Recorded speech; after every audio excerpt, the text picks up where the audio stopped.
ఒకవేళ నీ ప్రాణాపాయ స్థితికి వచ్చి నువ్వు బ్రహ్మాస్త్రాన్ని వాడాల్సి వచ్చినా నీ దగ్గర ఉన్న వేరే అస్త్రాలు వాడు, కానీ దీన్ని నువ్వు వాడితే నీకే చెడు జరుగుతుంది. కాబట్టి this is for your self destruction. అంటే నువ్వు ఒకవేళ నీ ప్రాణాపాయ స్థితిలో కూడా వేరే అస్త్రాలు వాడకుండా నువ్వు ఇది బ్రహ్మాస్త్రాన్ని వాడితే అది నీ సెల్ఫ్ డిస్ట్రక్షన్కే అవుతుంది. సో బీ కేర్ఫుల్ అని చెప్తారనమాట. అండ్ ఇంకోటి మూడోది ఏంటంటే, దీనిని ఉపసంహరించటం అశ్వత్థామకి నేర్పించిన. సో అశ్వత్థామకి ఉపసంహరించడం నేర్పిస్తే ఏమవుతుందంటే, ఇప్పుడు ఎవరికైనా ఒక లూప్ హోల్ దొరికినట్టుగా అయిపోతుందనమాట. ఇప్పుడు ఏముంది, మామూలుగా అయితే వ్యాస మహర్షి ఉపసంహరించుకో అంటే అర్జునుడు ఉపసంహరించుకున్నాడు. ఎందుకు?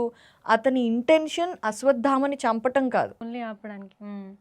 ఇప్పుడు అలానే అశ్వత్థామకి ఉపసంహరించుకోవడం కూడా తెలిస్తే వేస్తాడు ఉపసంహరించుకుంటాడు, వేస్తాడు ఉపసంహరించుకుంటాడు. అంటే ఏంటి, ఇప్పుడు పాండవులు అక్కడ ఉన్న ధర్మరాజు, భీముడు, అర్జునుడు చనిపోవటానికి ఎంతసేపు పడుతుంది? ఆ బ్రహ్మాస్త్రం ఆ పని కార్యక్రమం అయిపోగానే అతను ఉపసంహరించుకోవచ్చు కదా. ఓకే. ఏదైనా ఒక డిస్ట్రక్షన్ జరిగితే